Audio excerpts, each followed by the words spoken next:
ñu ngi naan gars yi amuñu programme ñoom liñ doon liggéey ci ñaari at ñun dañ koo liggéey ci juróomi weer ndax entre phase dama bëgg yooyu mu leer parce que dañuy essayer intoxiquer Sénégalais yi avec une mauvaise foi extraordinaire réew moo dem ci àdduna candidats yi dañuy ñëw présenter un programme mais bu yàlla defee nga gagné programme boobu da nga koy opérationnaliser programme bi nga def dafa génne les grands axes de ta vision mais boo demee ba yor leng réew mi ca ngay opérationnaliser nag def beneen document bu gën a détaillé boo xam ne day méngóog les données les chiffres que tu ne pouvais pas avoir ba ngay nekk ci opposition mais bu collé ak sa programme yéen a ngi fàttali ko président Abdoulaye Wade bi ñu ko falee programme soppi la andi woon il lui a fallu combien d'années pour génner la stratégie de croissance accélérée 3 ou 4 ans je ne sais pas ki fi jóge président Macky Sall yoonu yokkute lañ ko fale woon il a fallu 2 ans pour mu génne PSE bi te dafa dem fay 3 milliards un cabinet étranger mu defaral ko ñun fay ñu dërëm avec l'expertise locale en 4 mois on va vous sortir un document d'opérationnalisation ñu ne ci télé yeeg rajo yi le projet n'existe pas léppi bu ñu génnee document bi dans les prochains jours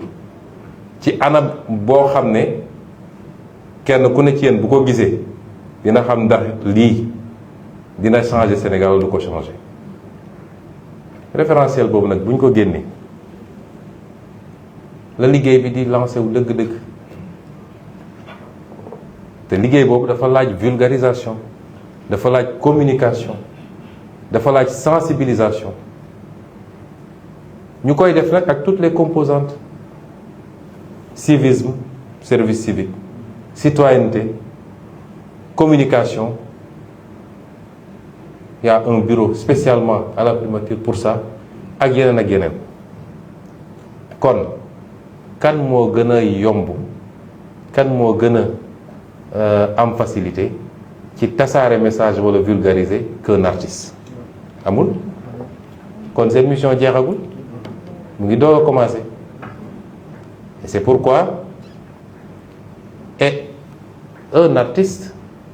de qualité parce que ñi ma fi gis ñëpp am nañu niveau téye document bi lire ko comprendre ko jukki ci benn fànn ne lii bëgg naa ci waxtaan ak telle catégorie de la société ñi fi nekk ñëpp ñëpp waxuma waxu transport donc noonu la ñuy xaar ci suñu nee dañoo bëgg qu'on continue ensemble l'aventure ne s'est pas arrêtée le 24 mars pour les uns elle ne s'arrêtera pas d'ici des décennies bu soobee yàlla il faut qu'on continue ensemble cette aventure te kenn ku nekk ñu xool nuñ ko ciy impliqué nu mu ciy gisee boppam doon un acteur de la transformation structurelle bi ñu wax fii ci réew mi doon joxe sa participation wala continuer di joxe sa participation c'est pourquoi mënuñu am une vision très réductrice ñi fi waroon teew war nañoo ëpp ndax am na d'autres types d'artistes wax naa ko El Malick yaa naa ñoo xam ne par la peinture ils ont beaucoup travaillé à vulgariser ce qu'on est en train de faire am na ñoo xam ne par d'autres moyens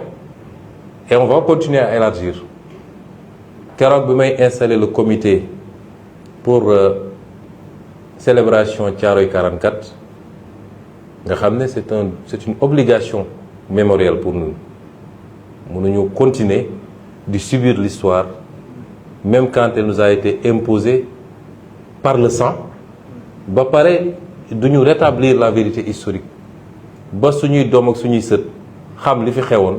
mun a jël matuwaay pour mu bañ a amati mais biñ ciy wax posé nañu débat boobu le rôle des artistes ci loolu le rôle des artistes tey artistes yi fi nekk peut-être ñoom la ñu taamu parce que je voulais assis sama tur ak ci turu président Diomaye vous remercier mais li may wax nii ëmb na artistes yëpp nag ça n'exclut aucun artiste aucun artiste même ku ne man je ne fais pas de la politique intéressé wu ma il faut que ñu jàng séparer ñaar mun nga bañ a politique mais gis ni lii baax na ci réew mi en tant que citoyen nga ne lii dama ciy dugal sama loxo loolu bokkul ak politique jëndoo carte de membre demoo ci meeting ànd ak truc mais lii état bi da koo bëgg a def par exemple ci mbay mi fexe ba remobiliser sénégalais autour de l'agriculture nga ne man artiste la te am naa ñu may déglu am naa sama public bëgg naa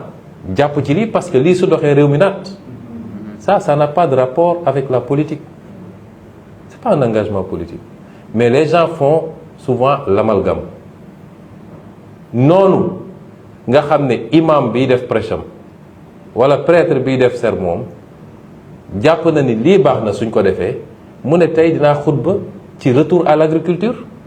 wax ak ndaw ñi mais loolu est-ce pour autant que il est devenu un partisan de Pastef? Non, parce que am na loo xam ne bu doxee ci programme bi Sénégal yëpp la doxal. duñ fi defar hôpital de dernière génération ñu ne waa Pastef rek a fiy faju ñëpp a ciy faju tali yi bu baaxee duñ ne waa Pastef ñoo ciy dugg ñoom kese leneen ak leneen. S'il y a de l'emploi, les gens, les entreprises recrutent indépendamment de la coloration politique. moo tax ñun ñëpp suñu préoccupation moo war a doon na réew mi dox kon yeneen phase yaa ngi ñëw débat yi ñuy posé yëpp am na ñu dem ba bugg a jàllale ci bopp nit ñi sax que oui on va passer l'éponge impunité et cetera non loolu yëpp amu mais lu nekk ak temps rek lu nekk ak temps bi ma recevoir fii les anciens détenus defe naa bi ñu génnee néew na lu ñu waxati ci mbir mi ndax am na lu ma leen wax ci biir néeg te du ma ko wax ci biti ndax stratégie du lu ñuy wasaare ci mbedd mi mais ay nit su ngeen àndee nga ànd ak nit démb ak barki démb wóolu ko mu doy la ci njiit di def ngay gis bu la nee toogal ànd ak dal toogal nga may ko su toogee nag suñu toogoon 1 an 2 ans gisuñu dara nit ñi mën nañ ne ah ñun de xamatuñu mais quelques semaines jarul yëngatu kon ci gàttal gudd na ba pare sax mais solo su waxtaan bi entre autres lii la woon te nii ma ko defee génn noonu lañ koy continuer def am na yoo xam ne sax damay déplacé wu ci terrain bi ciblé des quartiers ou des villes dem waxtaan ak nit ñi portage la boo xam ne mënul ñàkk parce que dans notre conception xam ngeen Sénégal lu ko mës a gàllankoor fii ñi fi toog kan ci yéen moo mën a génneel ñaari axe PSE plan Sénégal émergent ñaari axe yow maîtriser nga yow mën a wax fii est-ce que am na même intellectuels yi ñu naan intellectuel lañu très peu connaissent ce document loolu nag mooy erreur gouvernance ku ñu fal nga tëju sa palais tëju say bureau taal say clim woo say expert ñu defar sa document nga ne yaa ngi koy doxal te ñi war a porter document bi xamuñu ko ñi war a porter document bi xamuñu ko ñun suñu nee dañuy defar on va présenter bientôt aux Sénégalais le plan la vision Sénégal 2050 xam ngeen suñu yitte mooy lan ñu dem ba Sénégalais ki yor taxiem di dawal boo ko laajee ci vision 2050 su xamul lépp it dina mën a jukkil dara lu jëm ci secteur am peut-être ne la lii de nee nañ dañ koy def te nii lañ ko bëgg a defee te suñ ko defee dina baax parce que kooku bu xamee loolu dina la mën a gunge ku xamul foo jëm mun la gunge donc le portage du projet la réalisation la réussite va dépendre ci niveau appropriation populaire bi document bu ñu ko génnee sénégalais yëpp war nañu xam ñii fan lañu jëm fan la ñu bëgg a yóbbu dans 5 ans dans 10 ans dans 15 ans dans 20 ans loolu il faut que sénégalais xam ko c'est extrêmement important ça conditionne la conduite du changement et la réussite dans la réalisation kon loolu du liggéey bu ndaw artistes yi am nañ ci cër bu ñu paree yëpp dañuy def ay atelier dem tëju quelques jours quelque part ñu ne tey artistes yi la ñu ñëw génne programme bi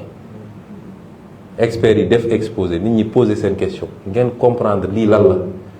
bu ngeen koy restituer dina yomb. noonu lañ koy defee ak beneen segment kon ñun xam nañ fi ñu jëm te dama koy wax toujours gannaaw yàlla gisuma lu ñu mën a tere réussir incha allah ndax réew boo amee yéene ci réew mi bëgg réew mi jub ak jubal loxo yi set vision bi leer programme bi dëgër. kon delluwaat gërëm leen bu baax ne nag dama inversé affaire bi parce que bi may ñëw damay ubbi rek sànni ci débat bi ne leen kenn ku ne dama bëgg ngeen wax ma naka ngeen gisee affaire bi. C'était pour tester un peu les sensibilités, voir aussi le niveau de compréhension ak l'analyse que les gens se font de la situation fi ñu toll nii mais suñu commencé rek taxaw bi day métti teewul dinañu delloo kàddu gi déglu leen ci seeni préoccupation seen analyse aussi am na solo seen gis-gis ci mbir mi